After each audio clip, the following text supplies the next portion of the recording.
welcome to the family here on Purple Mafia. I am your host, Paladino Joey, or Joey Awajan. Purple Mafia is available on all of your favorite podcasting apps. I thank each and every one of you once and always for downloading and listening to this show. It is a great pleasure to be back on board with you once again today. Unfortunately, the circumstances not the best. Minnesota Vikings head to Ireland in a stadium that was built in 1884, but somehow it looks like it's been renovated enough to look pretty darn, looks pretty good enough for the NFL. Not ugly sightlines, at least from what you can see from the television anyway. I'm not traveling that far. But Minnesota Vikings play in a very ugly football game, make a pretty cool comeback for a minute there, gave us some hope, and ultimately lose 24-21 to Aaron Rodgers and the Pittsburgh Steelers. Definitely an emphasis on ugly, or pot of garbage. Not pot of gold, pot of garbage. Might have been a pot of gold or a four-leaf clover or whatever you might want to call it if the Vikings did find a way to win this one, and they had legitimate opportunities. They just, it was a classic 2 steps forward, 3 steps back type of thing. Every time you thought the Vikings were going to, make a move, they were going to, they were staying in the game long enough, you thought they'd have a chance at something, and ultimately there'd be another mistake, another turnover, or just another drop pass, or a really dumb penalty, or just general poor execution, can't protect the quarterback. The Vikings had 3 replacement offensive linemen today as the game progressed. You had 1 at the beginning, Blake Brandel, back out there starting because Jackson is out, unfortunately. So the brand new right guard out, unfortunately. So that was definitely frustrating. Ryan Kelly comes back from his 4th concussion and has his 5th. Okay, that's great. It's wonderful. Absolutely just exquisite. Yeah, only 5 concussions. That's not that much. Yeah, right. Then the right tackle, Brian O'Neill. Perhaps you've heard of him once or twice over the years. He was the miracle draft pick years ago where it looked like the Vikings were reaching, and they kind of were. But, yeah, back in 2018. But Brian O'Neill ultimately ends up being one of the better right tackles in the NFL. And he has an apparent knee injury. Everybody's like, that's it. Great, that's it. He's going to be out for the season. He had an ACL before, but then it's like, wait a minute. Wasn't it an Achilles? I don't think it was an ACL. It was an Achilles. Was it 2 years ago, late in 23? Luckily, he was able to come back from that, but I don't know. This time around, it's sounding like it is an MCL. So that could be conversations where Brian O'Neill could be back by week 7.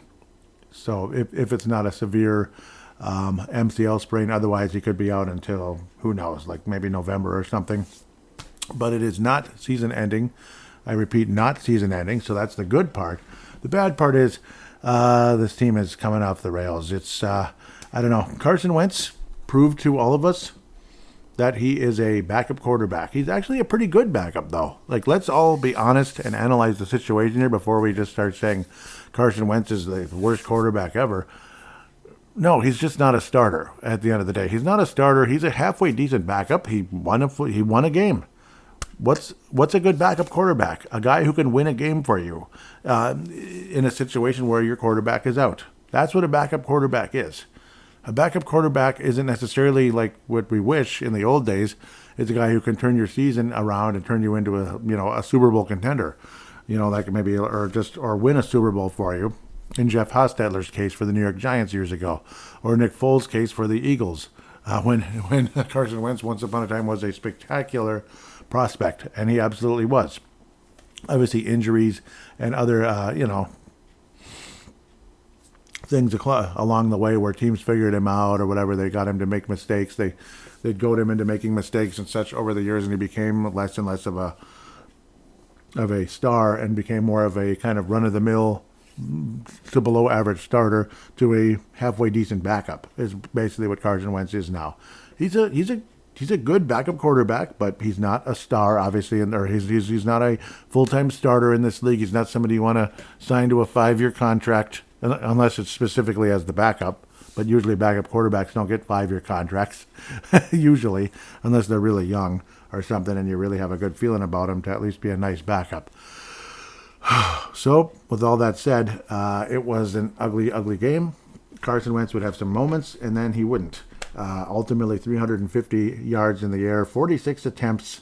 The Vikings were playing from behind, so that's part of it. But also, it did feel the Vikings were in the game for a very long time. So it did feel that the Vikings were not, that meaning Kevin O'Connell and Wes Phillips, specifically the offensive side of the coaching staff, were not utilizing Jordan Mason against what was believed to be the second worst rush defense in the NFL. It might sound like I'm parroting, but I'm not really meaning to parrot. It's just the way it is. It's the second worst run defense in the NFL coming into the game. Ultimately, Jordan Mason only got the ball 16 times. Carson Wentz attempted 46 passes, did complete 30, which isn't that bad.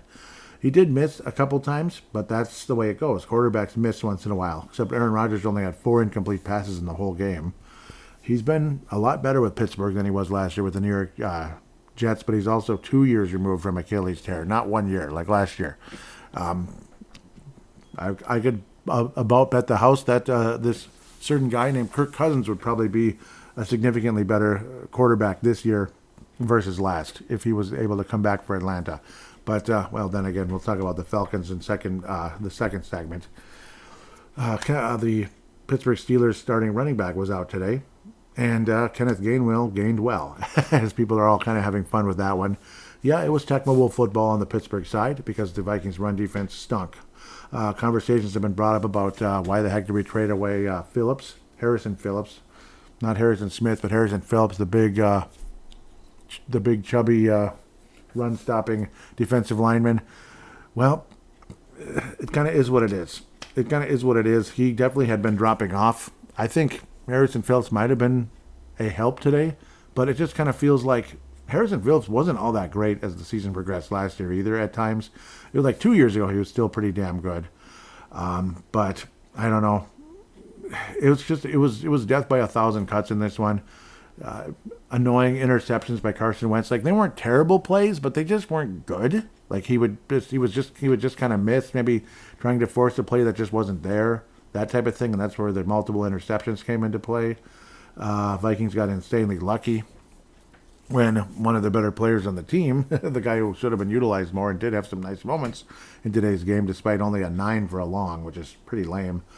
Jordan Mason had what looked like what it was going to be a catastrophic fumble. Thankfully, not catastrophic injury. We'll stay off of that. Catastrophic fumble, which would have absolutely killed a drive and derailed things so miserably.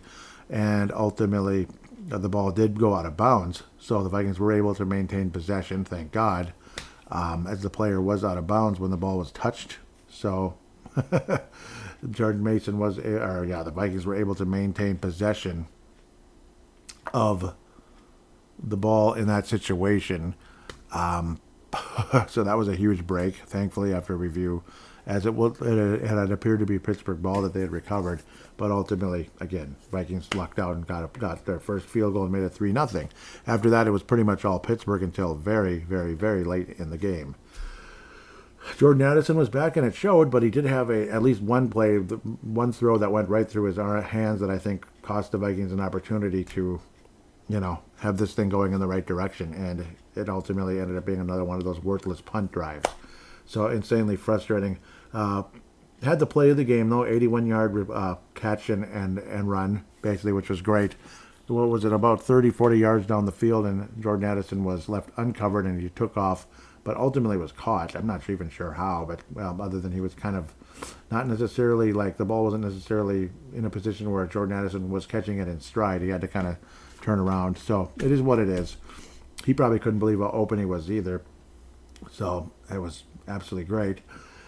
Ultimately 81 yards, and the Vikings finally did get in the end zone eventually, as the throw was to Xavier Scott, who made a spectacular play. This is when the Vikings finally had a chance to get back in the game, where it looked like Pittsburgh was pretty much going to hammer the Vikings. It pretty much felt like Atlanta all over again, where the pass rush was crushing Carson Wentz, and yes, you had 3 backup linemen in there, but still, it is what it is. How many times did the Vikings go up against an offensive line that wasn't good and still didn't get to the quarterback? I mean, that's happened many times, and other teams have done that as well. So, I mean, there's stories we could talk about over many years where that took place. So, Pittsburgh, good execution defensively against a Vikings offensive line that wasn't up to task, once again. Again, it did feel like Atlanta. Kenneth Gainwell was, well, it was Tecmo football, not quite as devastating as Bijan Robinson, but Gainwell is what he is. He's a second running back, but there are some pretty nice running backs out there that can be backups. Whereas back in the day, backup quarterback or backup offensive linemen were generally still pretty good, where nowadays it feels like a backup quarterback, it's a pretty big drop-off in most cases. Now, Carson Wentz and J.J. McCarthy probably aren't all that far apart yet, because J.J. McCarthy hasn't truly hit stride in his career, so there's that conversation.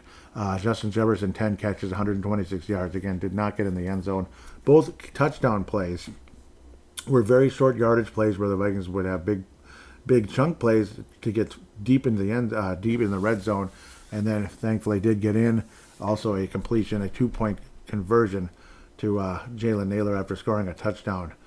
Got the Vikings within 8 points, and you felt like, wow, this team has a real shot at this thing. No, got the Vikings within 3 points. Yes. No, it did give the Vikings within 8 points. Yes. Losing my mind here, and I apologize. Yep, got the Vikings within 8 points. 10 points. I'm losing my mind. I kept thinking about 8. The Vikings were within 8 for an extended period. Down 14-6 for a very long period. The whole third period, the Vikings still had a shot time and time again, and ultimately couldn't capitalize, and it was so freaking frustrating.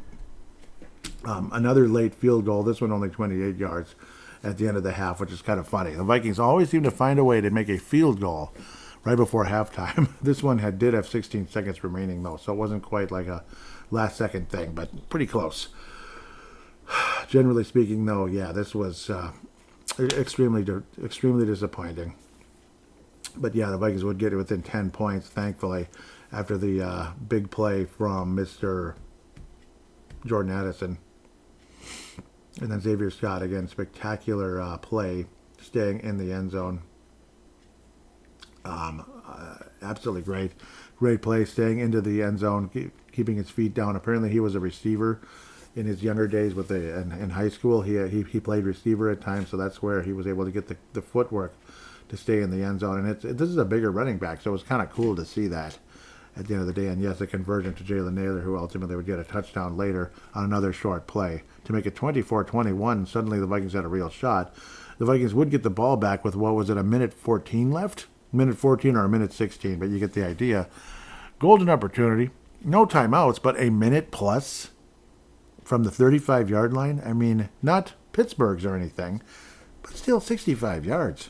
I mean, to potentially win the game, take the lead, so to speak, at least take the lead, or at least tie it up and go to OT, and, well, momentum's on the Viking side. I mean, it is. You go from 24-6 to a tie game. I think the momentum's on your side if you're the one catching up.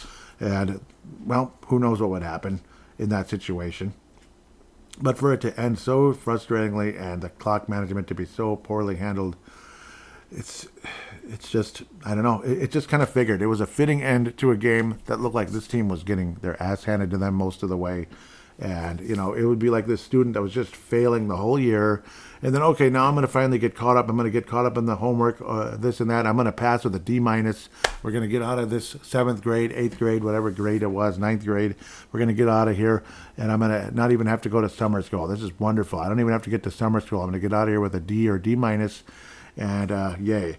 But this was like a situation where you could say fate basically said, no, you're not getting away with it this time. You got away with it in Chicago. You're not getting away with it here. Take a seat, guys. And that's pretty much what happened. And the Vikings' perfect record overseas is now over forever and ever and ever and ever, as two ghostly young ladies would say in The Shining. Yep, it's gone. Yep, the Vikings will never be undefeated again overseas. 24-21. It was a close one. No, it really wasn't. It became close, but it was not a close game. It was not. It was awful. It just became close because Pittsburgh kind of stopped playing a little bit in the final 11 and a half minutes or so. Or we'll say the final 10 out of the 11 minutes or so. Then they kind of showed up defensively again. And, it just didn't work out. at the end of the day. Justin Jefferson, again, like I said, the 126 yards, absolutely great, including a 29-yarder. Reichert made everything he was up against. 2 kicks, a 41-yarder. Bolwell actually missed a kick, too, which helped the Vikings' cause, and he only made a 33-yarder with his makes. It felt like the Vikings, the pass rush and Aaron Rodgers was pretty good early. Jalen Raymond did get 2 sacks in the game, which was awesome. I really appreciate what he was able to accomplish, including the very first play of the game when the Vikings deferred to the Pittsburgh Steelers. Rodgers hiked the ball. Next thing you know, he was on his back. So it's like, ooh, that's an indicator of what's going to happen. It's going to be just like last year with the Jets. No, not at all. Not at all. Steelers got to Carson Wentz, it felt like 1,000 times. Nick Herbig was big enough for the Steelers' sack and a half. Keanu, not Reeves, but Benton, with a sack and a half. That's 3 right there. Patrick Queen with a sack. That makes number 4.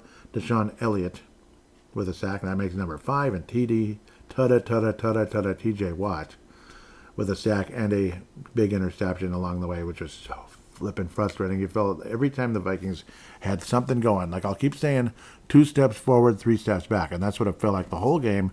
And then all of a sudden, now we're taking steps forward, but we're so many steps behind, we ended up finishing 1 step behind in the end. That's pretty much what happened. We dug ourselves a big enough hole. No matter how many steps forward we were able to take in that fourth quarter, it just wasn't enough. And the classic Minnesota, oh yeah, and Deshaun Elliott also, who had one of those sacks, just like TJ Watt, had an interception. So both big defensive linemen making plays in this game. So, or bigger plays, and bigger players anyway, just whatever. I think Elliott's a linebacker, isn't he? No, he's a safety. I'm sorry. That was really stupid. My apologies. Deshaun Elliott's a safety. I remember now. Yeah, duh.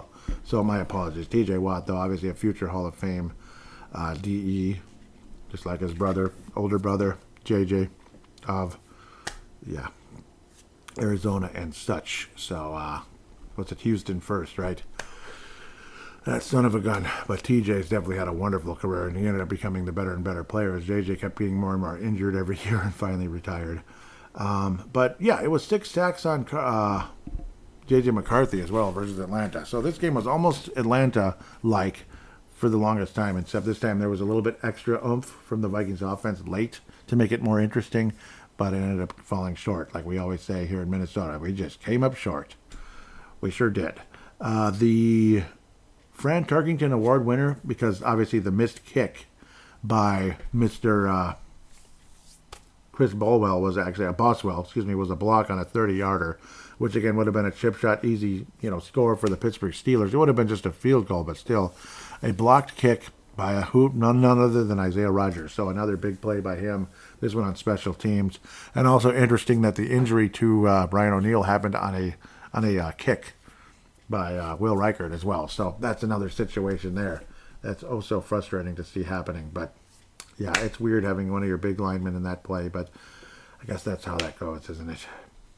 Jeff Okudah was also beat on a fairly significant play. He only wound up with 1 tackle, and it wasn't on that play. It was a, he's adequate at best, I think. Unfortunately, he's another guy who you could say is probably a backup in this league at this point, and that's too bad. Story of the game, injuries to the offensive line once again. Backup quarterback, not a starter, but J.J. McCarthy at this point, again, is a rookie. So it's a rookie quarterback or a backup quarterback, like a decent backup or a rookie quarterback. Either one is going to have a hell of a time, especially when you have an offensive line that is depleted. We did have our left tackle, so that did make a difference. Now, Christian Durasat, to me, is the most valuable player on the Minnesota Vikings, not only because of his position, but because of how good he is at his position. He's an all-pro left tackle. That is something that is worth a lot in the National Football League. So that's why, your star left tackle is out, and, you don't really have much to say after that. It's like either a rookie or whatever, like a guy that's really never done anything, or he used to be good and he's really struggled badly now. Like, what was the guy that used to be here? That was on Kansas City a couple of Super Bowls ago, or against the Buccaneers when he got destroyed the whole game. Former Viking player who was playing out of position this whole time here, and it pretty much ruined the guy's career. What was his name? I can't remember, but your left tackle's out. Even Patrick Mahomes is going to struggle, much less a rookie or a decent backup. So it kind of is what it is. I'm not like particularly mad at Carson Wentz, but I'm also not like, oh, he's a great player, be quiet, you know. No, he is what he is. He's a solid backup quarterback.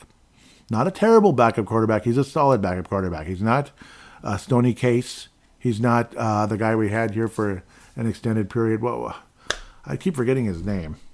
I keep forgetting the guy's name who backed up Kirk Cousins forever, who couldn't throw a ball 8 bleeping yards. It was like embarrassing. I keep forgetting his name. I don't know why. Because he was so forgettable, right? He never got in the game. So, Sean, I knew it was a Sean and it was an M. Yes, I keep thinking Sean Marion. That's what keeps throwing me off. The former power, kind of a tweener forward in the NBA, very athletic, small forward who rebounded the heck out of the ball. Like he was a really good, powerful, small forward, you could say. Sean Marion. Yeah, he couldn't throw the ball 8 bleeping yards, basically. He was pathetic. Like, that's not a backup quarterback. That's a third stringer at best.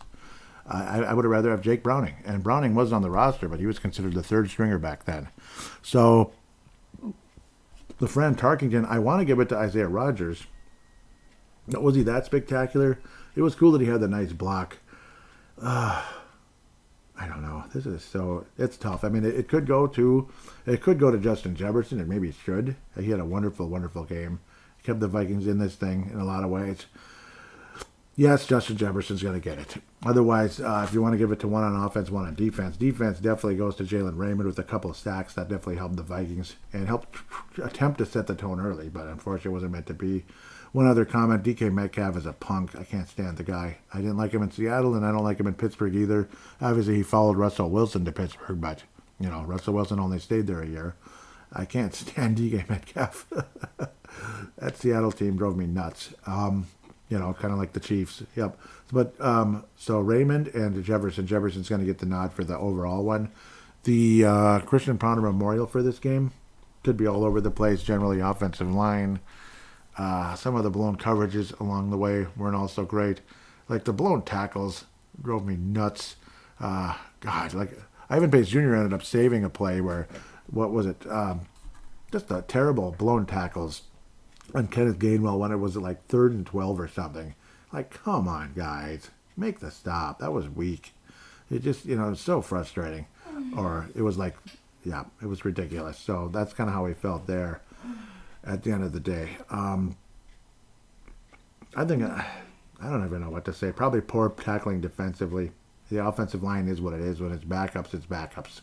So with that, we'll take ourselves a quick break and return for segment number 2. Look around the league and preview the Cleveland Browns in England next week. The Vikings are still defeated in England at the very least.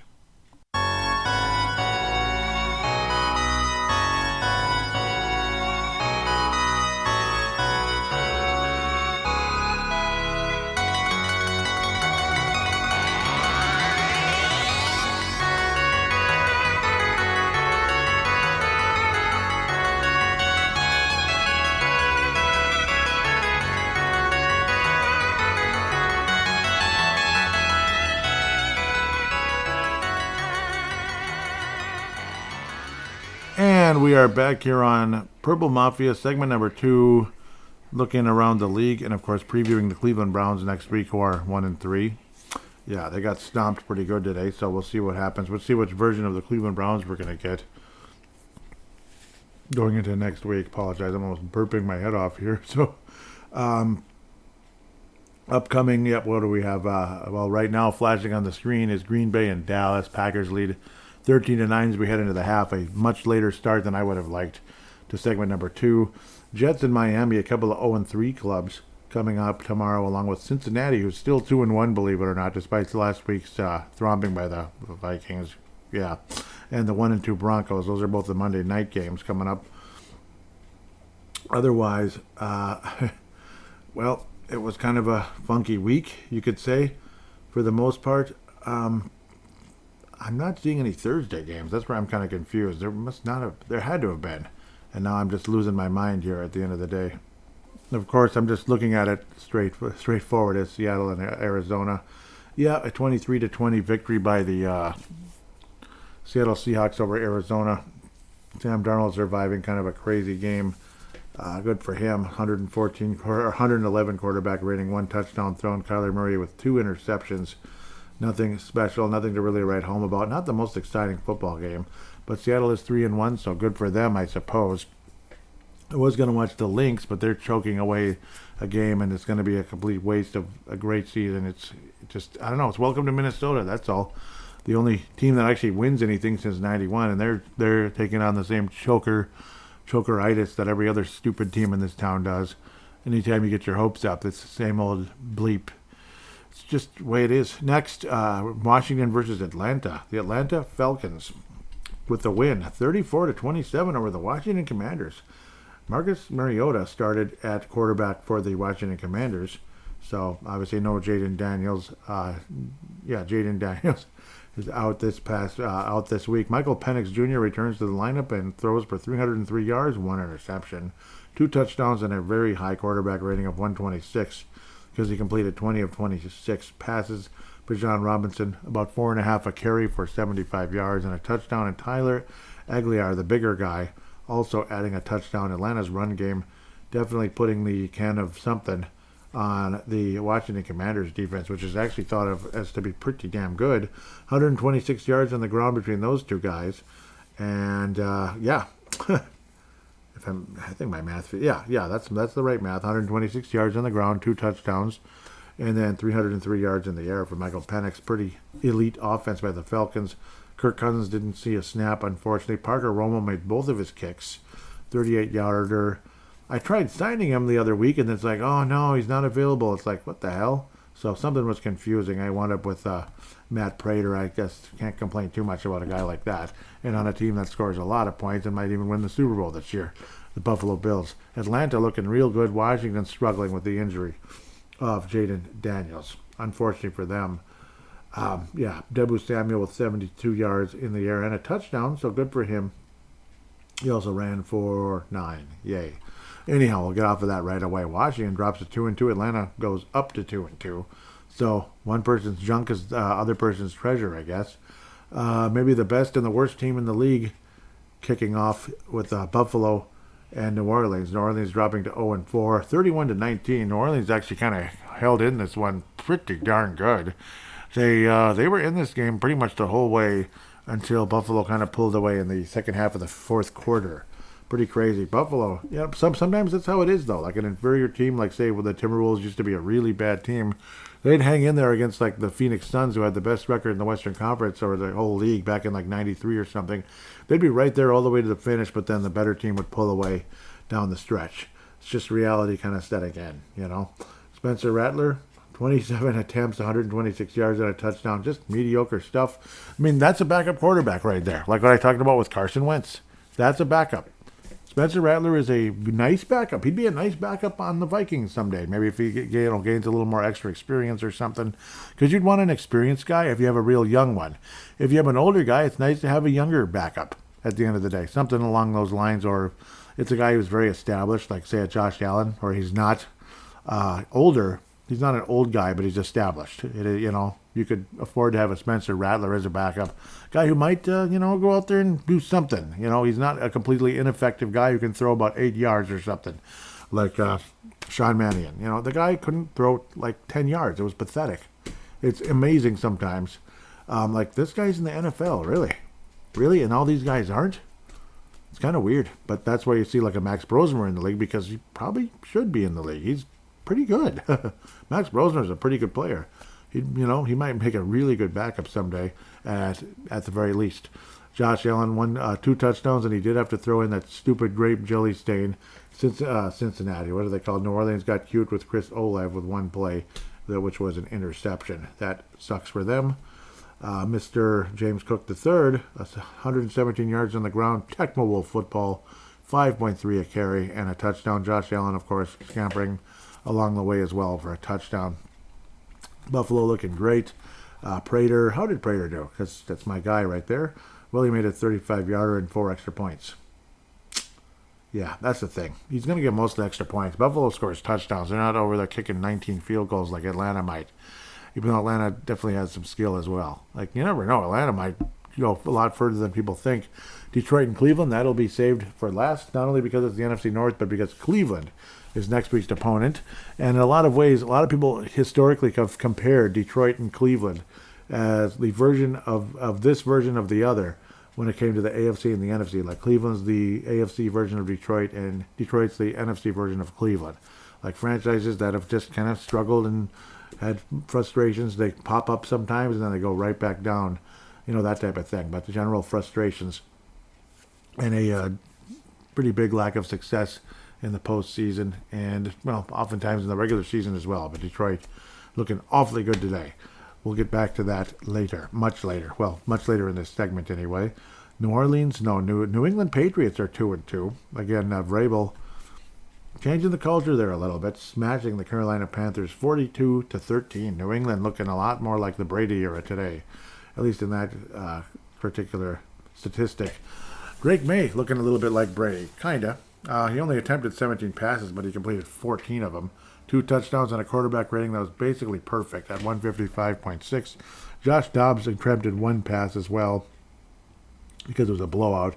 Andy Dalton had almost perfect numbers, but it was too little too late. Bryce Young even was actually kind of respectable, but not really. 150 yards and a touchdown, his quarterback rating at 84. Meh at best. Trevion Henderson got the ball into the end zone, as did Antonio Gibson. These are the running backs. Ramondre Stevenson. They're kind of doing the running back by committee there in New England. Stephon Diggs is getting to the century mark. 6 catches, 107 yards, but did not receive a touchdown. Hunter Henry and Mac Hollins. I have all his albums adding the touchdowns there for the New England Patriotas, who are getting better, and good for them. No doubt, New England Patriots are getting better now. Well, no, one guy got a sack. Clevan Chiasson with a sack for the Patriots, and the Panthers also add Tershawn Wharton. Congratulations to your sacks there, guys. But the Patriots looking, well, they kicked the Panthers' butt. Bottom line, Dort, Mr. Dort, young Mr. Rookie Dort, is a Jackson Dort, right? Gets his first start in the National Football League. 4 games into the season, and the rookie quarterback enters the National Football League. Who knows, maybe McCarthy would have done that last year if he did not have a torn meniscus, but he did. Justin Herbert struggled against the New York Giants. 2 interceptions for him. So not only was Jackson Dort pretty sharp and pretty solid in his first game, nothing all that special, nothing great to write home about, but he didn't turn the ball over. And he ran the ball in, so he showed some athleticism. So he was a dart athletically. He ran the ball 10 times, did Dart, scrambling around, got 54 yards and got into the end zone, and also threw for 1. 13 of 20, 111, and a touchdown. So those are your very first ever statistics for the start of Jackson Dart, leading to the Giants to 2 or 3 Super Bowl championships maybe someday. I'm just kidding, but you never know. When the Giants are good, they win like 2 at a time, basically 86 and 91, and then in the Eli Manning era, in 2007 and 2011. So maybe Jackson Dart will bring 2 Super Bowls to the Giants. Like, good things come in twos when it comes to the New York Giants. I'm sure they have multiple or several other NFL championships in the pre-Super Bowl era. So good for them. Let's move on. Chargers struggling big time, 21-18. Nothing great. Chargers Chargers are no longer undefeated, and the Giants are no longer winless. New York Giants with Jackson Dart. A little bit of reason for optimism, I'm sure, but again, don't get too excited just yet. He barely did anything, but at least they maybe possibly have a quarterback of the future, and good for the New York Giants at the end of the day. Tampa and Philadelphia. Wasn't this the conference championship many years ago with a much younger Andy Reid with like red hair, very red hair? Not this gray stuff that you see, gray with a little bit of red, like it's Gred. Yep, way back in the day, the Tampa Bay Buccaneers with Chucky leading the Buccaneers to their first Super Bowl championship. Yes, sir, old Chucky leading their team to the championship over Andy Reid in the NFC title game. The Philadelphia Eagles are 4-0, so Philadelphia Eagles getting revenge on that one. Yeah, I'm just kidding. Buccaneers are no longer undefeated, They dropped 2-3-1, but entertaining football game to say the least. Jalen Hurts very sharp once again, like he's want to be. He also ran the ball for 62 yards, including a 29-yard scamper. 2 touchdowns thrown, only 130 yards in the air, but again, efficient. Quarterback rating of 104.5. Baker Mayfield completed just over 50% of his passes, also had an INT, but did throw for 2 touchdowns. Bucky Irving with a costly fumble along the way as well. Buccaneers with the turnovers, the Eagles with no turnovers. And that's the difference a lot of times in a close game like this, where it's two teams that kind of know what they're doing a little bit. They kind of do. The Buccaneers also, Vita Vey, like Vita Vegemins, like a really old commercial or something. 2 sacks on Jalen Hurts, and he's the only Buccaneer to get to Jalen Hurts. Congratulations to him with 2 sacks. But the Bucs drop to 3-1. Still a great record, though. 2 teams that were stuck in hardcore and are also related to the city of Houston. This is the Houston Bowl, the Oiler Bowl, you could call it. The Tennessee Titans, who used to be the Houston Oilers, and the Houston Texans, who should be the Houston Oilers. Just bring the Houston Oilers back. I mean, the logo's fine. It's got that. It's a Texas flag with the bull head or whatever you like to call it, like the bull head, nice antlers and everything. That's great. But Houston Texans, I don't know, about the least creative name in the history of sports. The only other one that kind of like had years ago was the Charlotte Bobcats. Like, that's college stuff, like college and high school stuff. Like, just come up with something better, like the Hornets. Bring the Hornets back, who had one of the more unique and cool color schemes. Yeah, well, they did. Thank you, Michael Jordan. It's the only good thing he ever did, and is an executive.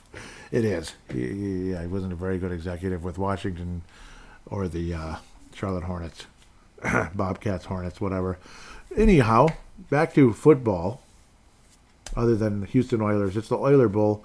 Well, the team residing in Houston, clearly the better team, though they hadn't won a bleeping game yet this year, which is really weird. A lot of people thought Houston was a shoo-in for the NFC South championship this year, once again, and they just have sucked hardcore. Well, today they won 26-0. C.J. Stroud coming out of his cocoon or whatever it was. I don't know what the heck happened here. 22 of 28, 2 touchdowns, no turnovers. Congratulations. And they completely shut out the Tennessee Titans. Tony Pollard with 64 yards on the ground, the former Cowboy. Cam Ward is also a rookie quarterback and the number 1 pick in the draft. And he's also the second Cam going number 1 overall, but not quite as cocky as the last one. Cam Newton, not quite as cocky as that guy. 1 interception, 108 yards, less than 50%, a quarterback rating of a dismal one. 35.4. The Texans crushed the Titans 26-2. Nil, or nothing. Well, whatever it is, they beat them bad. The Rams and the Colts. The Los Angeles Rams continue to be pretty good. Their only loss this year was to the Philadelphia Eagles, who look like they might repeat as champions. They might. And if they do, more power to them, I guess. Better that than the bleeping Chiefs. Lord have mercy. You would think I'm a psycho, pretty much, if I told you what I really feel about the Chiefs. Anyhow, the Ram and the Golden State Warriors, by the way, it ain't just the Chiefs. The Golden State Warriors and the Chiefs have that same vibe that I just can't deal with. 27-20, the Colts dealt their first loss of the season. Rams defense is a headache to deal with at times. They're an aggressive team offensively. They're an aggressive team defensively. Puka Nacua, which rolls right off your tongue, with 13 catches, 170 bleeping yards. That's insane. And a touchdown. This Tutu Atwell guy had 1 catch for 88 yards, which was a touchdown. Congratulations, Tutu Atwell. Literally putting up an entire game's statistics for a receiver on 1 play. That was pretty impressive. Devontae Adams, the wily vet, not in Pittsburgh, but in Los Angeles. 4 catches, 56 yards, and a tud. Matthew Stafford with almost 400 yards in the air. 29 of 41, just kicking some butt here. Matthew Stafford really showing up to play in this game. Looking like Matthew Stafford in his prime. Maybe his first year with the Rams or or several years with the Detroit Lions, if we still call them that, when they were at their best, winning 12 games and being a threat, but unable to get past the first round for whatever reason. It was like the Lions' curse. But Stafford looking like a number 1 overall pick, which he once was many moons ago. Daniel Jones, who was probably taken too high in the draft, looking absolutely gorgeous his first 3 games with the Colts. Not so much today with 2 INTs. A touchdown thrown, though, 263 yards in the air on 33 attempts for a quarterback rating of 80.6. I've seen worse, but I've surely seen better. Surely. Only one rush also for Daniel Jones, which was a loss. Basically, that says he was getting sacked pretty much. So that's kind of suck for old DJ. Kind of does. Kind of sucks. The Rams win the football game at 27-20. Kind of a back and forth battle. The Colts were very much in this one, but ultimately the Rams tie it up and pull away in Le Faute Couture with one of the better color schemes in the NFL. I don't like the new logo.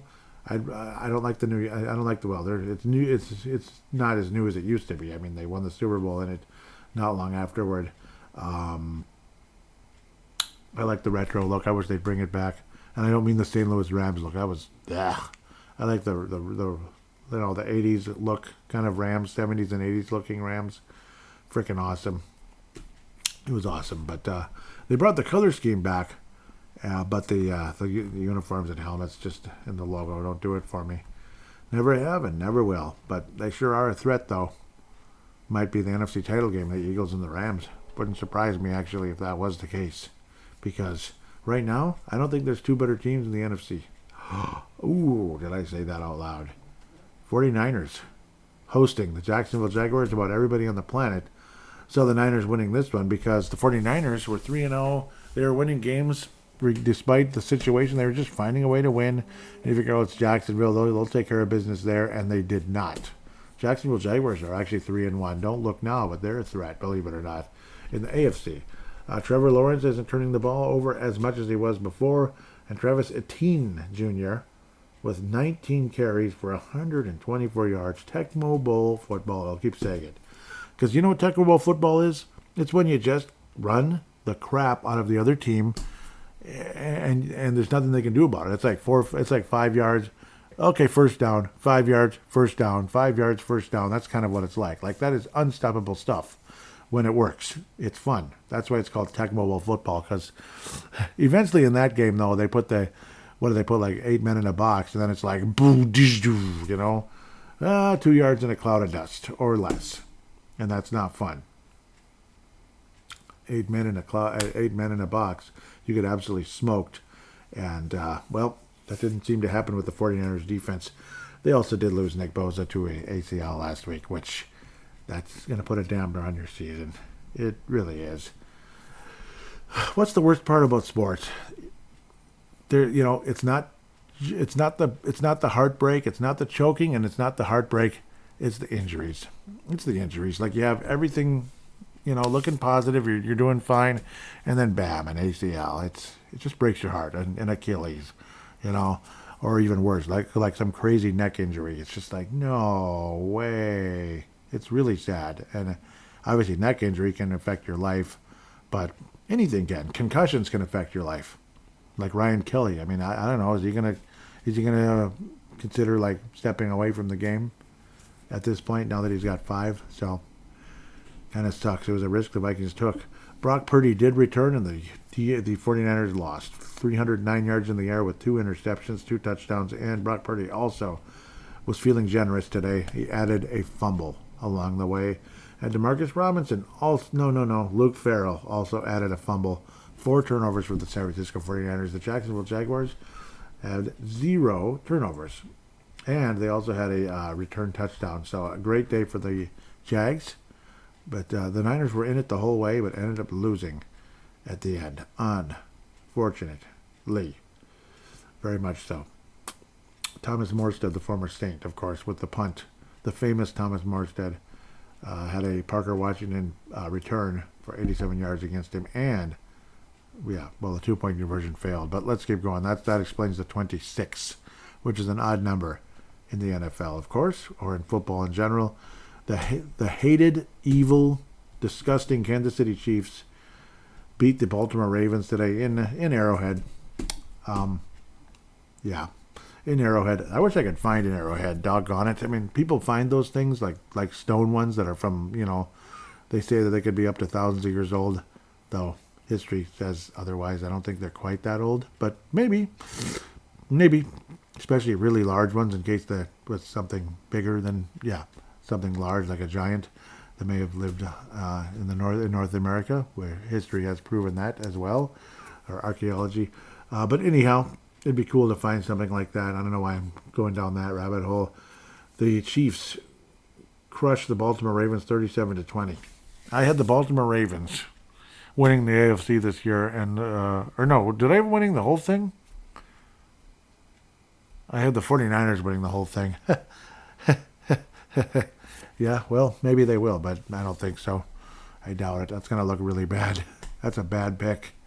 Bad pick and a bad beat. The Baltimore Ravens are 1-3. The Niners are 3-1, but yeah, Joey Bosa's out, and when they have been winning games, it's been kind of meh.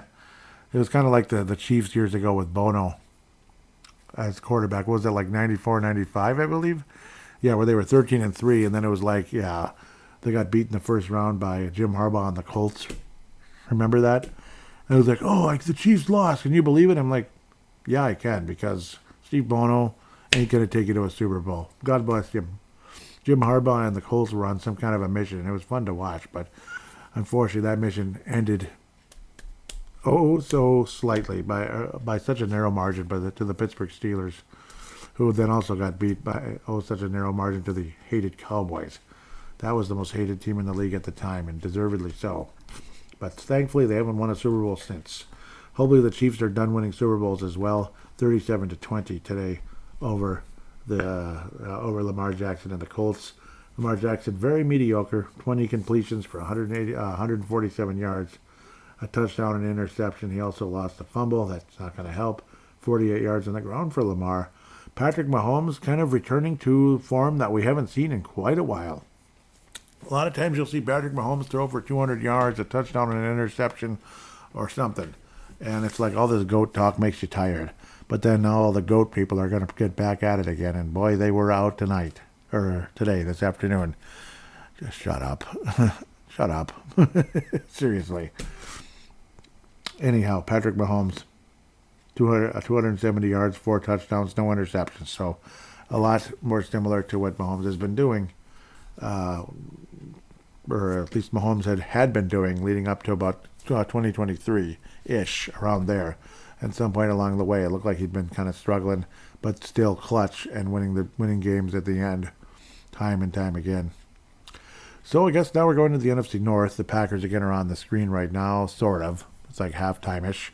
The Bears had a back-and-forth battle with the Las Vegas Raiders and are now a 500 team.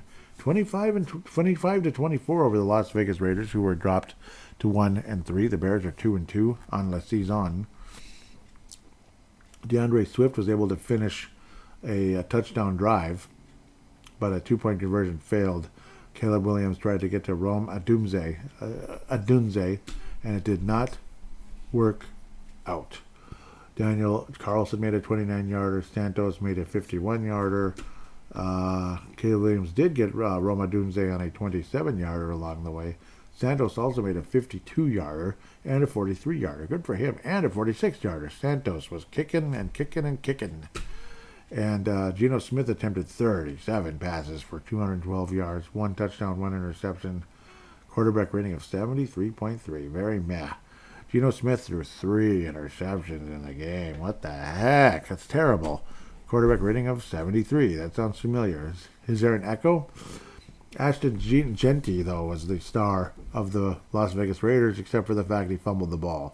The Raiders were not raiding. They were not Raiders. They were Raidees in this game. They were Raidees.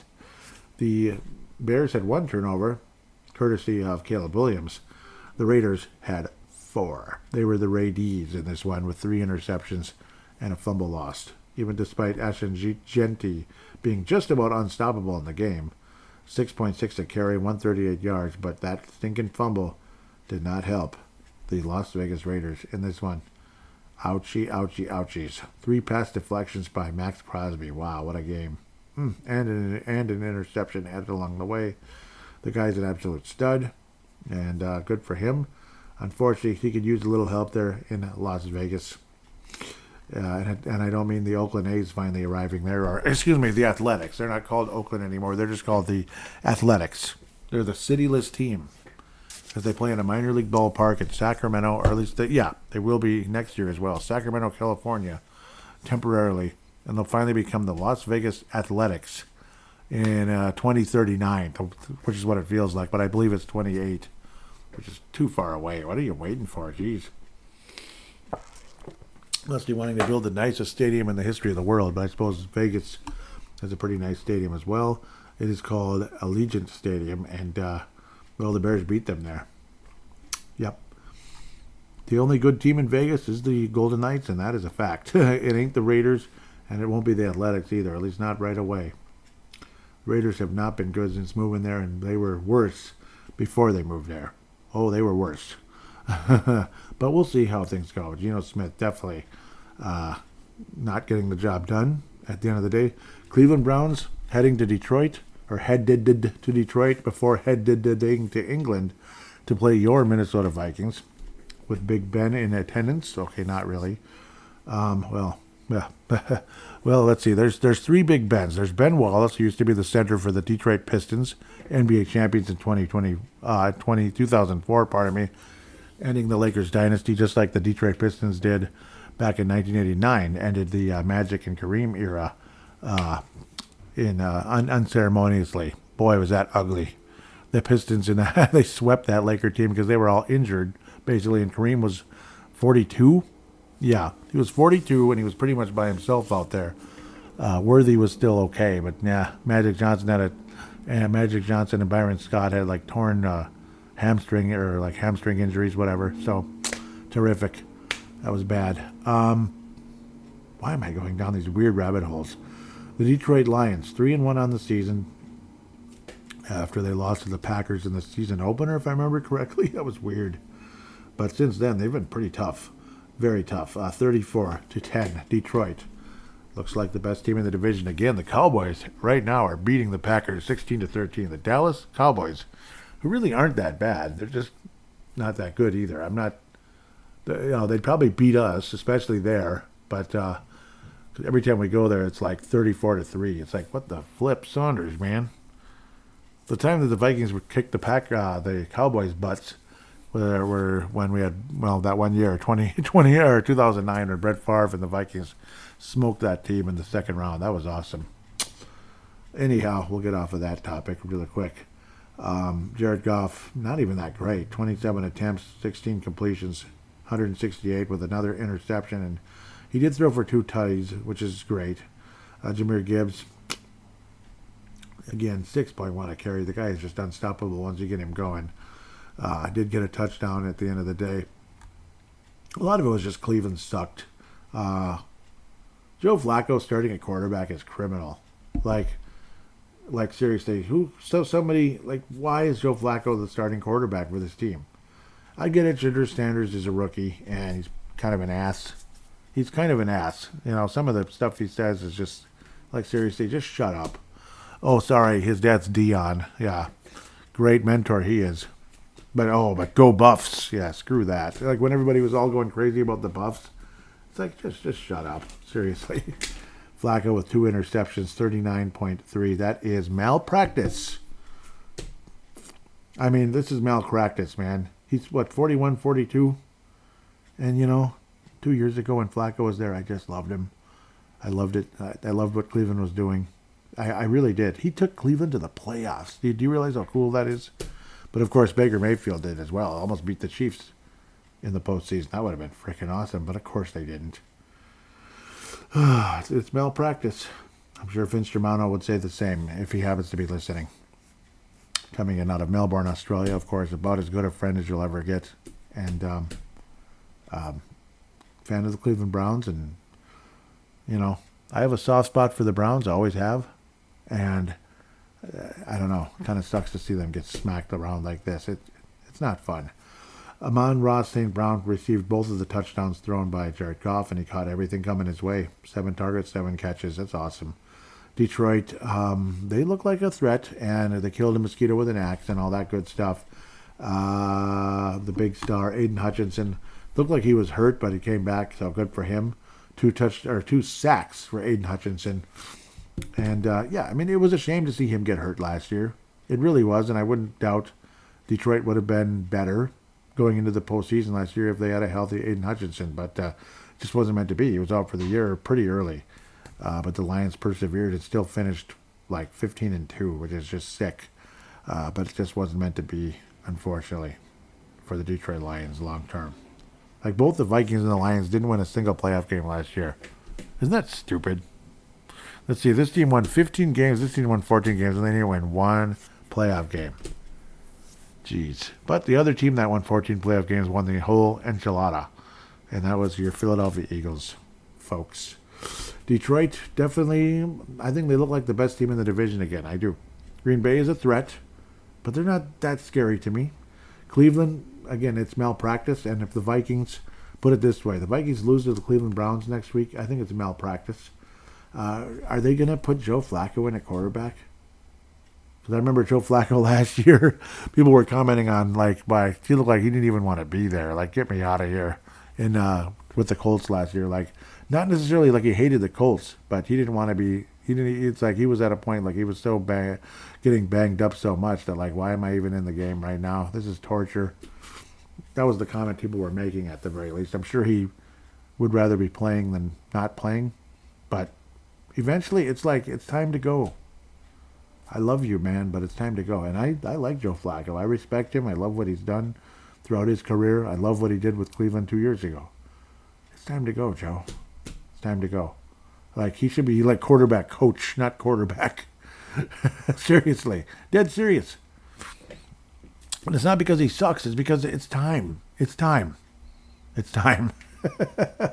It really is. So, obviously, Cleveland has a threat defensively. It didn't work out too good today. Detroit just ran all over them. Not one single sack.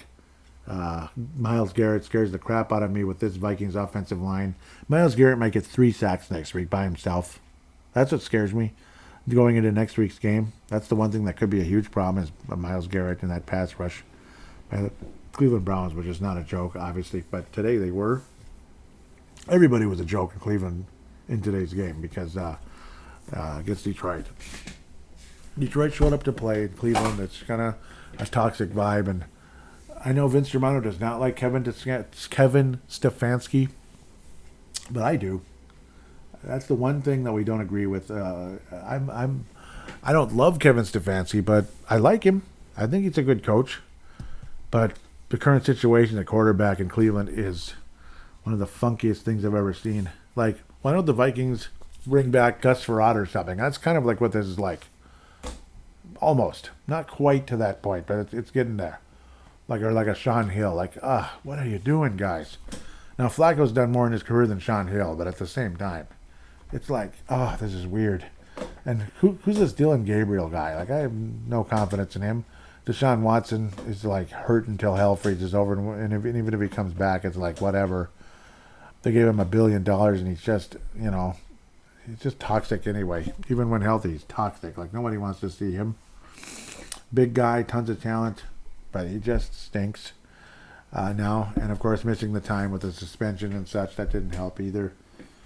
I don't know. It's too bad. Like Deshaun Watson, man, it's just a damn shame. You wish that he didn't get in trouble. You wish that he wasn't in the mess that he got into. But I don't know what to tell you.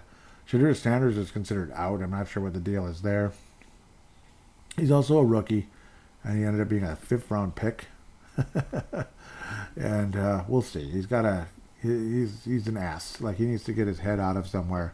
So he really does. Like, Shadur, grow up, buddy. And maybe he actually could be the starting quarterback for Cleveland because they need something.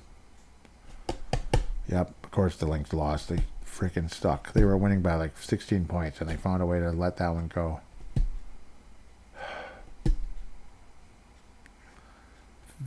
You can't see me right now, but I'm just like looking down and shaking my head. And I don't even like the WNBA. I don't. I think there's too much politics in it, and it's annoying. They're too political in the WNBA. Way too much identity politics. But the Lynx were the best team in the league all year, and to see it fall apart like this is extremely painful. It's got that 98 Vikings kind of feeling to it right now. And it sucks. Just sucks. Back to the Cleveland Browns. Obviously, again, the pass rush is going to be a lot better, I think, versus the Vikings than it was versus Detroit. Detroit has an offensive line that can play. The Vikings don't. I have no faith in this Vikings offensive line. It might be the worst line we've ever had. And we came into this season thinking this is going to be one of the best since, like, I don't know, like back in the day. Like back in the day, you know. Like the 98 offensive line was pretty awesome. You had Jeff Christie, Corey Stringer, Todd Stussy. What were those other two guys' names? Oh, of course, Randall McDaniel. Hello. And then we had a nice veteran guy. Was that... that's not Herrera. That was in 2009. Anthony Herrera was a nice player, but that was 09, like 98, way back in... Dixon, David Dixon. Man, that was a good line. Holy bleep, that was a good line. Oh, like, every one of those names is just like, ooh, he was good. That was a great line. I mean, you know, and then you looked at Ryan Kelly, the toughest son of a gun ever. We got Fries. Wow, he looks good. Man, he's a stud. He's been terrible, I think. Well, below average, not terrible. And he gets these crucial penalties that don't help. O'Neal can't stay healthy anymore. Darius is, you know, if he stays healthy, could be a future Hall of Famer, no doubt. Like, he's the Randall McDaniel, but of course as a left tackle, not as a guard. But that line scares me. Brian O'Neal can't stay healthy anymore. It's disappointing. So that sucks. He's kind of like Hawkinson, right? You know, and heck, he was a tight end too. So years ago, Vikings. I want to believe they're going to beat the Cleveland Browns. It's, you know, as toxic as things are with the Vikings, I think particularly with just we can't protect our damn quarterback. That's toxic crap. I want to believe that Jackson can come back healthy and be better than he's been, basically. If Flacco's the quarterback, and he probably is, because who else are you going to put in there? Dylan Gabriel's like how late of a pick was he? Sanders is I don't know. He's got his head up his ass. That's why he's out. Well, I guess Gabriel was a third-round pick, but like the end of the third round. That's like would be weird. You put him out there, I think the Vikings beat him pretty good. And Flacco, I think the Vikings beat him. Shedeur Sanders. Well, he's probably the most talented right now. Yeah, otherwise, Deshaun Watson was supposed to be, but he's not anymore. And he's out until hell freezes over. Sanders, it's probably going to be Flacco or Gabriel. And Vikings absolutely should be able to win the football game fairly comfortably, especially if they play anything like they did in the fourth quarter today. Carson Wentz will be the quarterback most likely, I got to think. You don't want to mess with J.J. McCarthy's career with the ankle. And, of course, people are scared to death about coming back against Philadelphia for J.J. McCarthy. So we'll have to wait and see there, especially if there's no offensive line against the Eagles' defense. I mean, they turned Mahomes into you know, whatever, clam chowder or whatever you want to call it. So what would they do to the McCarthy? So whatever. We'll talk about that later.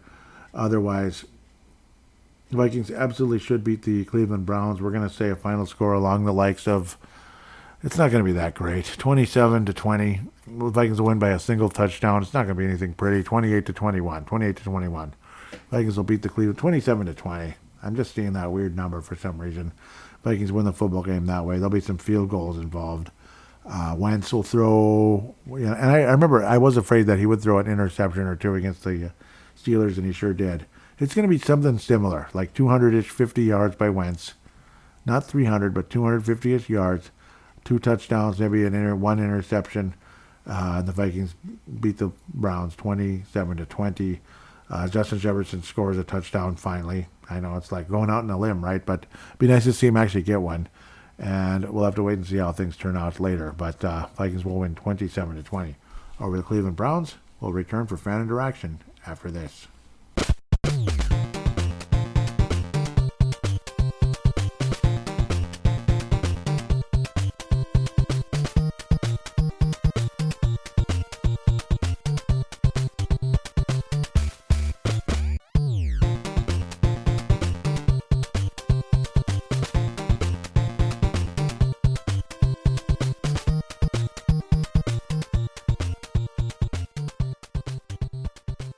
And we are back here on Purple Mafia segment number 3, fan interaction segment. Guess we'll open up with Facebook, so look it up, Purple Mafia Show, or Minnesota Vikings Show on Facebook right now. It's still not an official like name, or I could turn it into, I can make it look a little prettier later on. I think I have to have like more followers, so if you could follow that, please do. There's a link in the show description for it. I think it's kind of quiet this week, unfortunately. Yeah, only Mike Dale. Well, Mike, I love you to death. A very short post, though. Jordan Mason, you are one lucky dude, he says after the fumble and the ball going out of bounds. So, unfortunately, no other comments. It's been crazy quiet. I'm guessing next week or, well, maybe not. Yeah, see, it's like it's the weird timing of the shows, or of the games, I think, that are part of it. And I don't know. So, it's unfortunate. I wasn't as active as I would like to be. Sometimes I am. Twitter, I got a little more active as the day progressed. Twitter seems to have more going on, but Mike Dale, I wish I could hear from you more. I wish I could, Mark Carlson didn't. Yeah, you guys are busy, though, and I understand. I love Mike Dale. I know he does an amazing, when he posts, it's amazing. Mark Carlson, Gerald Sring, and others out there. I know you're still out there. Anybody else that's following the page that doesn't comment, come on, say something. You follow the page, maybe you want to say something, that'd be great. I mean, please do. Introduce yourself. It'd be nice to meet somebody. Nice to say hi again. Like Mike Dale came around one day, and I'm thrilled to know him. Mark Carlson came around way back in 2012. It was awesome, And, there he is now. It was awesome to be able to meet Mike Dale and Mark Carlson and Dave Hickey, so many of you. So out there, you could be another Mark Carlson, Dave Hickey. It'd be great to meet you guys, really. So Facebook and Twitter and all that, or X or whatever it's called. So last week, Vince Germano, who again, all of you I had to meet at some point, right? It's not like we all knew each other from kind of coming out of the womb, Like Vince Germano popped around in the summer of 2012, way back for Timberwolves Explosion, and he also is kind enough to follow Purple Mafia and Cleveland Browns coming in and out of Australia, of course. He reposted the recent episode, sharing it out there. Episode 461, Isaiah Rogers. Need I say more? Yep, that was fun. This one's a bit more a pot of garbage, which is what it was. Mad Martin posting, and this is a gem right here from Mad Martin, and he was awesome. He was awesome today, without a doubt. And I mean, I can't say enough about Mad Martin. He's absolutely great. He really is. When did I first meet Mad Martin? When did I first start seeing him on here? Was it like 14-ish, 2014-ish, 15-ish, around there? But yeah, I mean, it's been a while, and it's been an absolute pleasure. Like, let me tell you, like, I say that with full sincerity. It has been an absolute pleasure, and it'd be great to hear his voice again. But if it's going to be mostly tweets, so be it. I mean, his tweets are spectacular, and this one is a gem here as well. Now that I've prolonged things, he said, another solid podcast, my friend. And again, Mad Martin is Dave Martin, coming in out of Northern Scotland. Yes, sir. He said, thought you might appreciate this photo. And the photo says, for the sake of being audio, the last time the Vikings landed in Dublin, they literally conquered the place. No pressure, lads. So that's awesome. They literally conquered the place. No pressure, lads. Well, unfortunately, the pressure was on, regardless if we wanted pressure or not. It just didn't happen. It was at the, what's that called? The Camden Street Hotel. Yep. So, well, Camden Street, thanks a lot. Dang it, you jinxed us. Well, not really. Yes, and the Vikings, the real Vikings, in about 1000 A.D., were doing a lot of conquering, and they did supposedly. Well, yeah, they did come through the Great Lakes to because it goes from the Atlantic Ocean, the northern Atlantic Ocean, around was it like Maine-ish, Canada-ish, into the Great Lakes and such, and eventually wound up in Minnesota, at least for an extended period, and pretty fascinating stuff. About 1000 AD. Pretty cool. Dave Hickey says, this is starting to look ugly. Dave Hickey, again, coming out of Iowa. I met him around 2013. So yeah, that's what's cool. I mean, these are people I've known for over a decade. That is awesome, and I'm pretty sure Matt Martin's one of them as well. Pretty awesome. Dave says, now you get School back in. That's, of course, that backup tackle Now we got school back, and it's it's the worst kind of skull because he's in because O'Neal is out with a knee injury, probably season-ending injury, knowing the Vikings luck. Yep, I feel you. It was like probably a season-ending injury. But I thought the exact same thing. Like, oh, terrific. Like, here we go, ACL. Apparently, it's like, I would hate to tear an MCL. It would suck. And my brother had a pulled MCL. He couldn't even get up. Like, that's frightening. I mean, it was on a baseball field years ago. We were just kind of messing around, with some, we were having some fun playing. I don't know if we were playing kickball with some random neighbor kids. We didn't know them, but we were having fun, because back in those days, you would randomly meet people and play a pickup game of something. And I guess people still do that sometimes, but not as much these days. Everybody's off in their world, and if you're not on my Facebook page, get away from me. Oh, stranger. I don't know. I forget what it was. His knee kind of hyperextended, and he couldn't get up, and it's like, oh my God, that's terrifying. It had to be the MCL because it was the inside. It was the big tendon in the middle, or not in the middle, on the inside part of your knee. The big one, I'm feeling it right now. That's the MCL. The outside one is the LCL. At least that's what I've learned. Yeah, that one usually gets hurt in car accidents because you're getting T-boned. Let's not think about that ever happening in Jesus' name. Like, nobody listening to this show. Yeah, no. But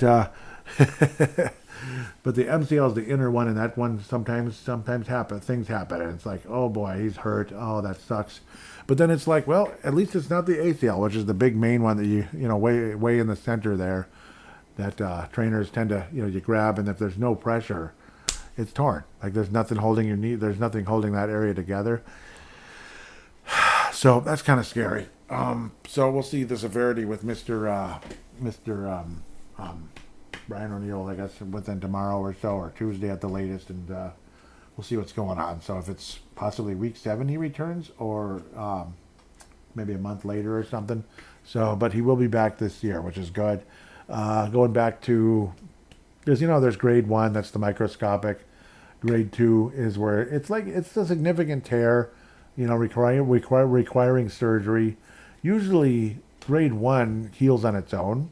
Like, you just kind of like rest. You let it rest a bit, because it's microscopic tears, where grade 2 probably requires surgery. And 3 is like, it's like pretty much it's separated. Like, oh crap. Yeah, it's bad. It's hurt super bad. So, scary. I can almost guarantee I've had grade 1s all over my body. I don't even want to think of as to where, but they've healed naturally by God's grace. So there's that. Because it's microscopic, if you're careful enough and all that, you recover. It hurts like the dickens for a long time, but it gets better. That type of thing. So let's see some of the responses. I was saying super depressing, no doubt. Dave Hickey responded with, if this is what Pittsburgh's defense is doing to us, we might be in real trouble with the Browns defense next. Yeah, because they have a pretty good pass rush. So, yeah, I agree with that. Next, Dave Hickey says, I guess it's school. Yeah, because of the spelling. Yep. I guess it's school, but he sucks no matter how you spell it. Yep. He's not too good, is he? And it's too bad. And I keep hearkening back to the days of Everett Lindsay, Chris Lewinsky. Remember guys like that were just so reliable? Why doesn't that still happen? And why? Like, in the day and age where they're bigger, stronger, faster, why aren't backup linemen bigger, stronger, faster? Like, remember that? Like, yeah, okay, it sucks that this guy's out, but you still have Everett Lindsay. You still have Chris Lewinsky. Guys that were so good, back in the day that, could save you. Like, Chris Lewinsky goes in to be the starting left tackle for the Vikings when Corey Stringer tragically dies, and then he was pretty good. He's a nice player. We ended up losing him years later. I think it was to the Giants of all teams. I remember after having a great game against the Giants, shutting down Michael Strahan of all people. That was pretty remarkable what he was able to accomplish. Like, that's impressive, man. Michael Strahan was one of the best defensive ends in NFL history. So, tells you something. Mad Malton has returned, which is awesome. Yep, this is a lightning round up until we get to Dave Hickey going up. So there'll be a lightning round for Mad Martin. Let's go. Lightning round hath begun. Ben Been out most of the afternoon, just catching bits and pieces on the radio. Now watching it and wondering why I bothered. Yeah, he kind of thinks the way I do. Like it was just such a. It's not fun. It's not been fun. It's been a depressing game, and of course, people have things to do sometimes. And I feel you. I feel you, Mad Martin. I really do. Continuing, tell me this isn't exactly the same as the Bears or Falcons games. It felt exactly the same. It really did. It really felt like the Falcons, but the Bears too, because the Vikings, that Bears defense was making the Vikings offense look like crap. It really was. Mad Martin says, I'm kind of happy they didn't come back and get it to overtime because they didn't deserve to be in the game whatsoever. Piss poor performance. Looking at the first 4 games, I find it hard to see them even making the playoffs. Yeah, I'm nodding an approval on that one. I don't think they will. No, with what we saw, I don't think they will. I was saying I can't disagree. That was a disgraceful performance at best. The ending was perfect in a sick and a disgusting way. Actually, have a shot at it and boom, interception, pathetic. But it ended up not being that. It ended up being more like really poor clock management, like it was earlier as well. Some of the decision making by Kevin O'Connell, not good. Like I can imagine the guys on Score North, Purple Daily are gonna when they do their what do they call it? Like their pie of blame or whatever they call that piece of the pie. Like the like I forget what they call it, but it's like when it's like blame, like the blame pie. There's a much better term than what I'm just using right now, but it's like the reasons why they lost. It's a pie, pie chart of blame. There we go, pie chart of blame, and then it's like pie chart of success or something like that when the Vikings win, or credit or whatever. Next. With Mad Martin, of course. So when McCarthy, a 22-year-old in his second game, had to play behind an offensive line with multiple backups, people were ready to bench him when healthy for Carson Wentz. I wonder, what do these people have to say now? Exactly. It's the offensive line. Like, again, Patrick Mahomes was rendered almost useless against the Buccaneers and the Philadelphia Eagles. Partially because he's not the GOAT. He's one of the GOATs. He's not the GOAT. He's one of the GOATs. So I'm being fair here when I say one of the greatest of all time. He's not the greatest. He's not. But at the same time, again, you lose your left tackle, you're in big trouble. Or any type of like multiple injuries to your offensive line.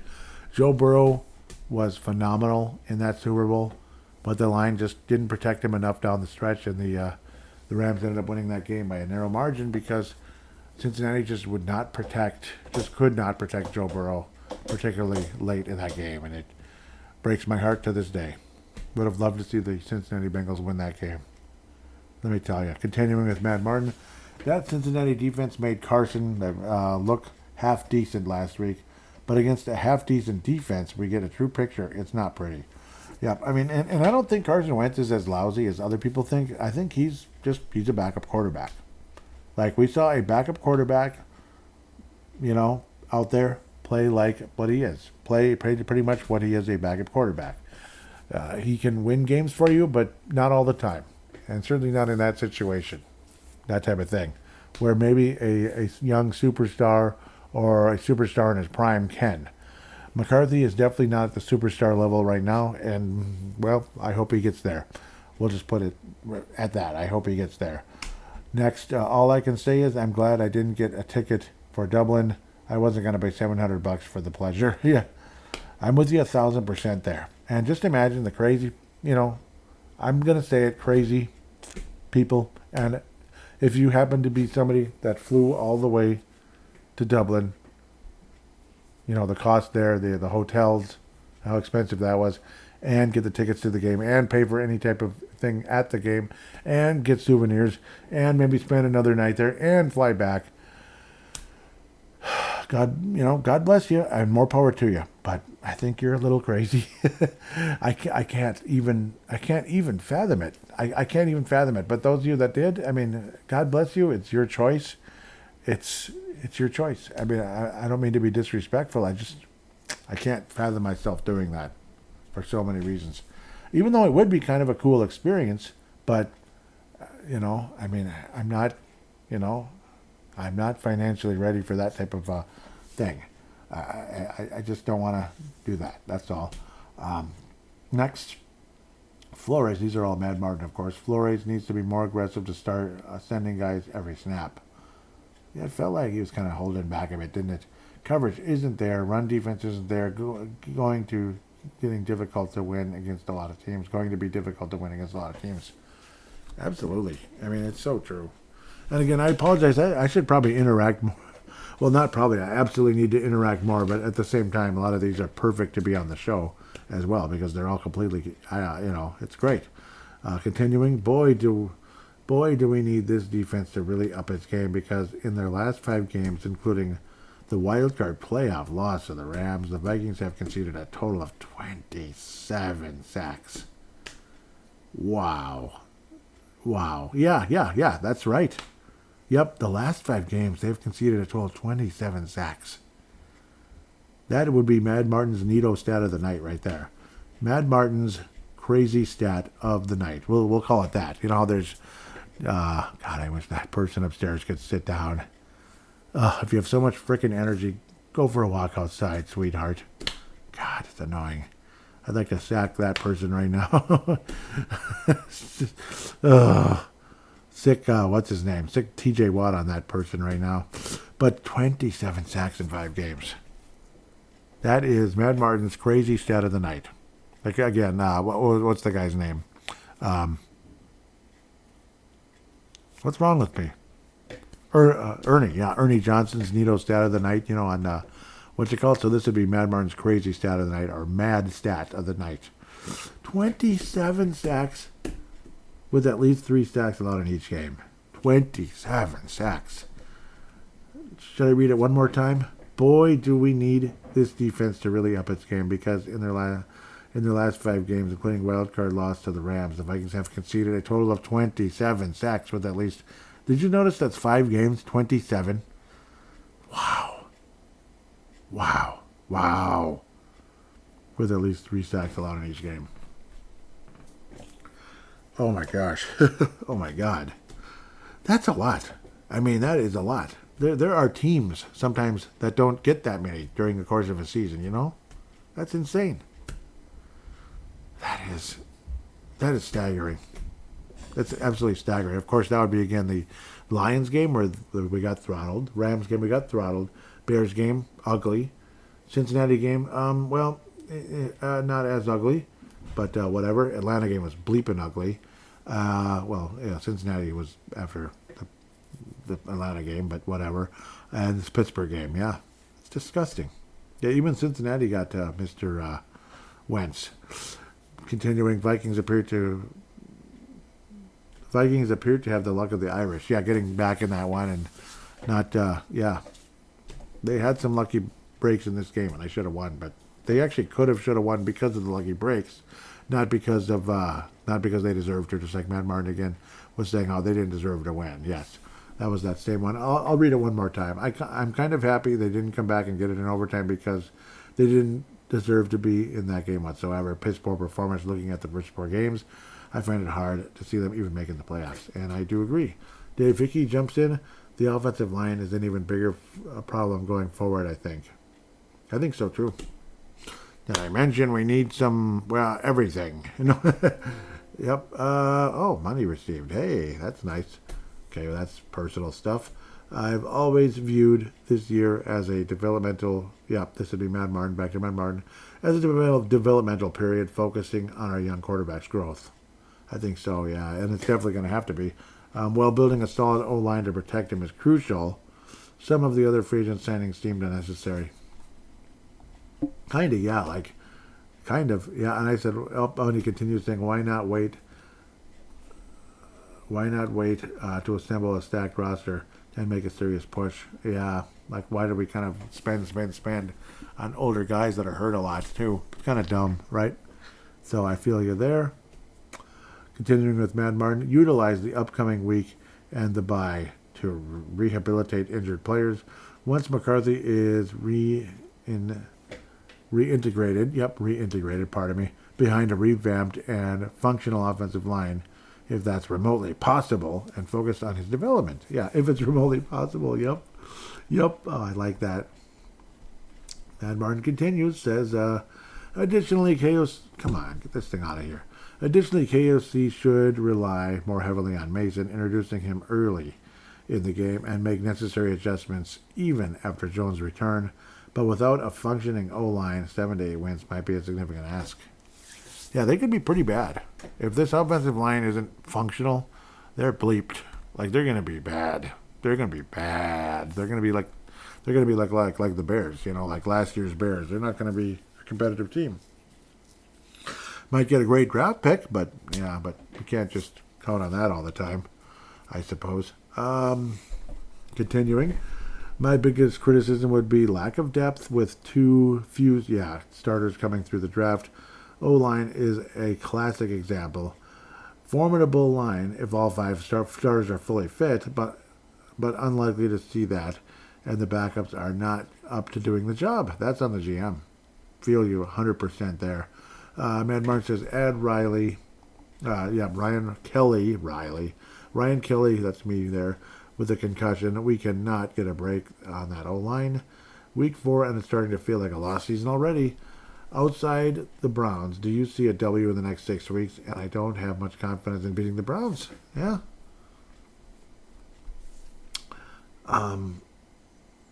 Final one.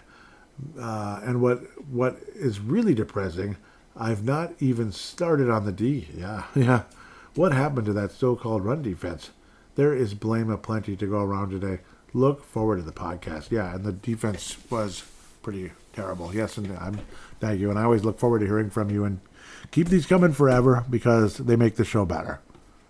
Dave Martin, Mad Martin, keep these coming because they make the show better. They really do. Your takes are fantastic. You know your stuff. And it's fun to kind of bounce conversation with you. And yeah, I love hearing from you. Bottom line, I really do. Do I see a win in the next 6 weeks, though? Yeah, see, let's analyze that here for a minute. Yeah, and how you talked about how, you're not really confident in us beating the Browns. I don't think I am either. Bloody hell, dare I say. Like, bloody hell, I don't think I'm really confident in either. Let's analyze the upcoming, was it the 6 weeks here? Let's to make sure. Yeah, next 6 weeks. Outside of the Browns, do I see a W?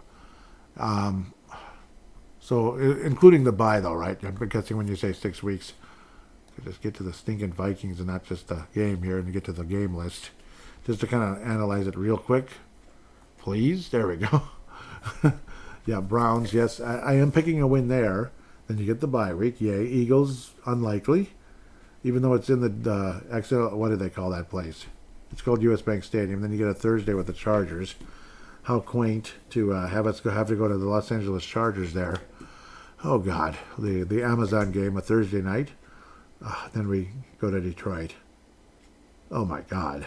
The way Baltimore's playing this year, we might beat them. The way Baltimore's playing, but who knows? They might be in kind of like, getting their butts back in gear and winning 5-6 games in a row at that point, to go from a team that looked like they're dead and gone to being a Super Bowl contender again. So that could be what's happening at that point. The Vikings would be hosting Baltimore. Detroit, I don't see us beating them. I don't see us beating the Chargers on the road. And I don't see the Vikings beating the Eagles in U.S. Bank Stadium. So potentially that could be what? 3-2, 3-3, 3-4, 3-5, 3-6. Yuck. Vikings would then host the Bears, which I hope is a win. That's 4-6. Head to Green Bay right now. 4-7, I guess. Seattle, maybe you want to say 5-7, maybe more like 4-8. So I don't know. Commanders don't look so good. Going to Dallas is almost always a loss. Giants at home. Giants in their place. Well, we'll see.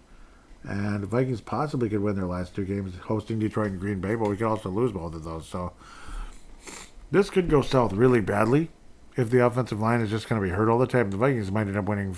I don't know. Like Vikings could finish as bad as 6-11. Something along those lines.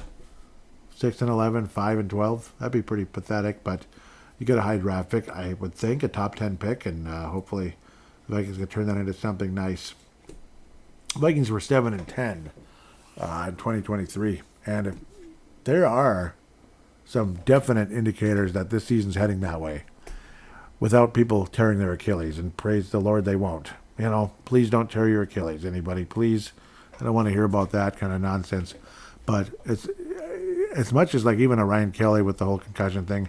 I got to think that the Vikings, if they're somewhat serious about this season, will make, and about protecting their quarterbacks, generally speaking, from getting injured, they will try to bring in a veteran center somehow, some way via trade, like we did last season with Cam Robinson. So that could be something in play as soon as like this week, like dead serious this week.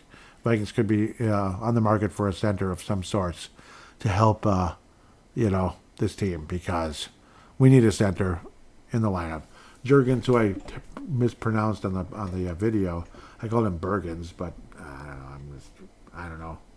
I was just kind of losing my mind. Michael Jurgens, 25 years of age, out of Wake Forest. I don't know. They had high hopes with him, but I'm not sure what to say. Joe Hoover is probably too young. Of course, he's a draft pick. Will Fries has been disappointing so far, but hopefully he can get better. Brandel's been adequate, but that's all he really is. Just adequate. Rouse, they're not. Yeah, he's arguably worse than School. I don't know. The Vikings have made some really poor decisions with the offensive line the last year and a half or so. Outside of Cam Robinson, which was a great pickup. This Justin School decision was not a good one. Damn it. That was a mistake. So, didn't work out. Or it's not working out so far. And he's a veteran. He's not some rookie. He's a veteran. So, yeah, he's 6 years in the league. Vanderbilt. But I just don't know what to tell you. And of course, unless it's analytics or something, you don't really see offensive line statistics. They just block. They go out there and block. That's what they do. So, I don't know.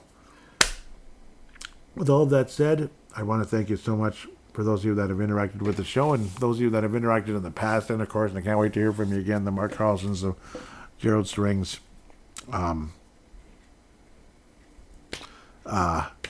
Gupta. Love you guys so much. Would love to hear from Malcolm McSween. I would like to believe you're still out there. Say hello, man. I miss you. I really do. Malcolm McSween out of Southern California, not Los Angeles, but the southern part of California. Say hi. I miss you, Malcolm. Some of these names breaks my heart not hearing them anymore. Anthony from L.A. going way back. Sebastian from Mankato, man, especially Sebastian. Oh my gosh. Oh, Sebastian. It's like he vanished off the face of the earth a few years ago. He's alive. He's just, he disappeared, and I miss him. So, 1 in a million chance he's listening. No, maybe it's a little better than that, but just in case you're listening, say hello. Let's interact. And have a take about something. It doesn't have to be just, hi, Joey. So, man, I know, Tony Coleman, yeah, I know he's like, yeah, he was having kid after kid after kid, and he got too busy, kind of, man, he was a legend for this show, and I wish I could hear from him again. So, anyhow, that's kind of how we'll wrap things up. Please put a 5-star rating for the show on Apple Podcasts. Really would help. Get the algorithms going in the right direction, because I think the algorithms for this show have been pretty weak for years. It's gotten tough. The algorithms have gotten tough, and newer shows have come in, and they've had, they've been more algorithm friendly, unfortunately. So really need some 5-star ratings, need some likes and some follows on the YouTube page, of course. Purple Mafia Show on YouTube, Purple Mafia Show on X, Purple Mafia Show on Facebook, but TikTok as well, Purple Mafia Show, believe it or not. Yes, I put the videos on TikTok and on YouTube, so would love to hear from you. Instagram as well, Purple Mafia Show, so it's all pretty easy to find. Would love to hear from you one way or another. Feel free to send an audio submission, any of you out there. Pick up your smart device. Every smart device on the planet has a free voice recording app on them. Just open it, press record, and then when you're done, save it and send it to paladinolive@yahoo.com. paladinolive@yahoo.com. Hope to hear from you and I hope the Vikings' health goes in a better direction, and maybe this ends up being a decent season after all. But so far, I don't know. With that said, thank you so much for listening. Tell your friends if you could, and God bless. We'll be back in a week.